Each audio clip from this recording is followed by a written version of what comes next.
Secretary of State John Kerry says acting against Syria's use of chemical weapons matters far beyond its borders. It is about whether Iran, which itself has been a victim of chemical weapons attacks, will now feel emboldened in the absence of action to obtain nuclear weapons.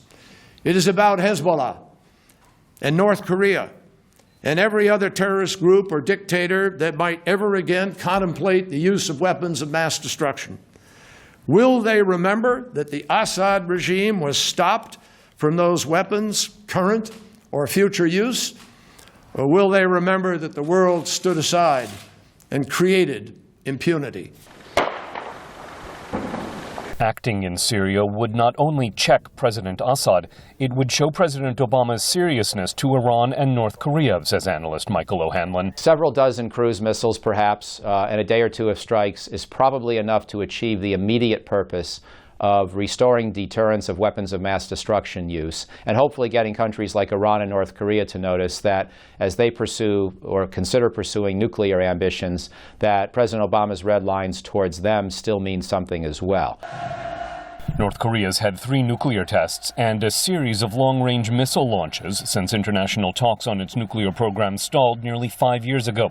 Confronting Damascus now is no time to lose sight of Pyongyang, says analyst Michael Oslin. Now that Syria is really heated up, let's keep your eye on North Korea, because they might try to pull something right now when they know all of our attention is focused in one direction, pull something on the undefended side of things. Syrian troops have reversed earlier gains by anti-Assad rebels with help from Iran and the Iranian-backed Lebanese militant group Hezbollah. Using Syria to send a message to Iran may not work as President Obama intends, says analyst Doug Bandow.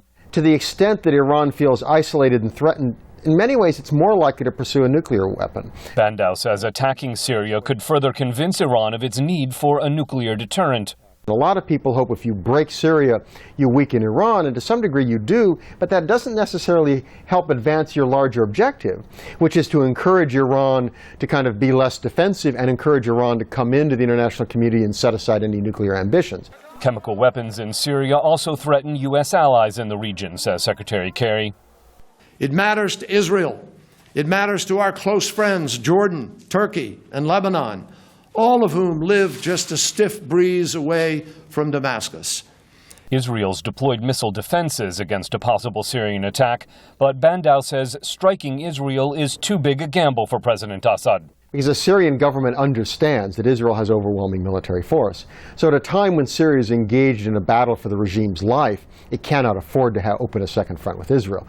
Bandow says in many ways the bigger threat for Israel is a win by Syrian rebels, because he says those divided opponents would have a far harder time managing state arsenals, including chemical weapons.